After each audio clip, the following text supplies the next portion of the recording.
News میں آپ کا دوبارہ استقبال کرتے ہیں۔ نیشنل کانفرنس کے نائب صدر عمر عبداللہ کا کہنا ہے کہ یہ جاننے کی ضرورت ہے کہ تعلیم یافتہ نوجوان تشدد کا راستہ کیوں اختیار کرتے ہیں۔ نیوز 18 کے ایڈیٹر جموں کشمیر منوج کول کے ساتھ خاص بات چیت میں انہوں نے کشمیر کو سیاسی مسئلہ قرار دیتے ہوئے پاکستان کے ساتھ بات چیت کی حمایت کی۔ ایک رپورٹ۔ اسمبلی جو ہے وہ ڈیزالو ہو چکی ہے۔ سپریم کورٹ کے آدیش کے مطابق 6 مہینے کے اندر اندر الیکشن ہو جانے چاہیے کہ مرکز نے بلدیاتی الیکشنز کو جو ہے 35A کے ساتھ جوڑا، جبکہ سپریم کورٹ میں انہوں نے کہا، تب جا کے ہم نے پھر ان الیکشنوں میں حصہ لینے سے انکار کیا۔ جموں کشمیر میں حکومت کی تشکیل کی کوشش اور گورنر کی جانب سے اسمبلی تحلیل کرنے کے بعد سیاسی بیان بازی گرم ہے۔ ادھر یہ بھی مانا جا رہا ہے کہ عظیم اتحاد کے پیچھے اصل مقصد بھی اسمبلی کو تحلیل کرنا ہی تھا۔ اس معاملے پر نیشنل کانفرنس کے نائب صدر عمر عبداللہ نے نیوز 18 کے ساتھ خاص بات چیت کے دوران صفائی پیش کی۔ کیا آپ واقعی سرکار بنانے کے موڈ میں تھے یا پھر وہ اسمبلی کو ڈیزالو کرنے کا ایک کوشش تھی؟ اگر ہمارا صرف اسمبلی ڈیزالو کرنے کا مقصد ہوتا تو شاید تینوں پارٹی کے MLA جو ہیں مل کے استعفیٰ دے دیتے، اس سے پھر شاید ان کی مجبوری بنتی پھر اسمبلی ڈیزالو کرنا، کیونکہ ہاؤس میں پھر رہتے کون؟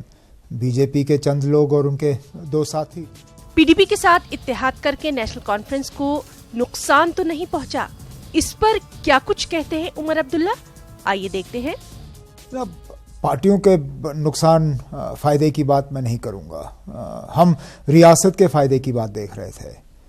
ہو سکتا ہے کہ کہیں نہ کہیں اس فیصلے سے نیشنل کانفرنس کو نقصان ہو سکتا ہے، لیکن اگر اس فیصلے سے ریاست کو فائدہ ہو سکتا تھا تو پھر ہمیں اپنے ذاتی یا اپنی تنظیم کے نقصان کی کوئی پرواہ نہیں ہے۔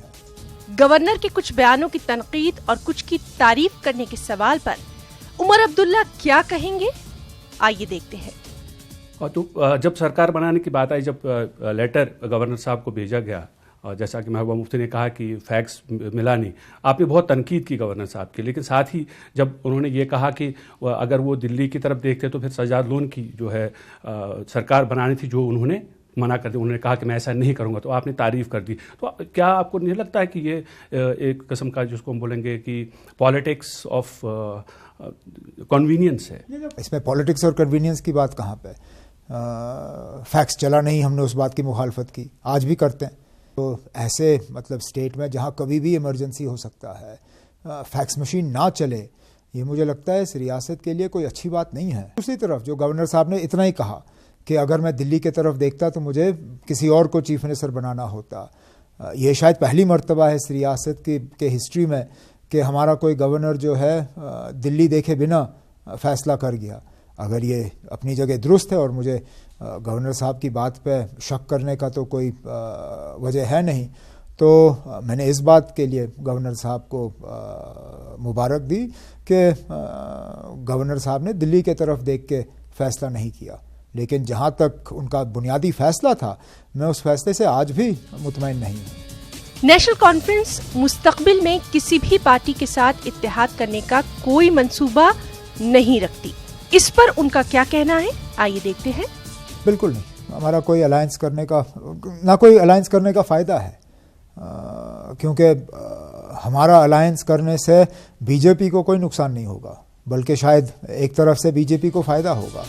سجاد لون کے تھرڈ فرنٹ کو عمر عبداللہ کچھ اس طرح سے دیکھتے ہیں۔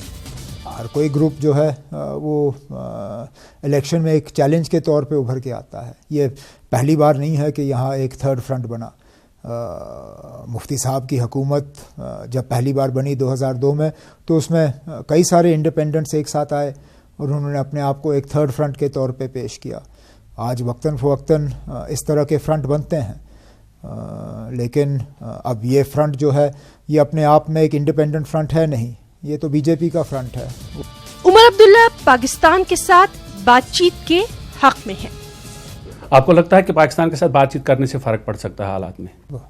جب ہم مان کے چلتے ہیں کہ پاکستان نے جموں کشمیر میں حالات بگاڑنے میں ایک رول ادا کیا ہے، تو ظاہر سی بات ہے کہ پاکستان کے ساتھ بات چیت کر کے ان حالات کو جو ہے دوبارہ ٹھیک کیا جا سکتا ہے۔ عمر عبداللہ کا کہنا ہے کہ مقامی نوجوانوں کا ملیٹنٹ صفوں میں شامل ہونا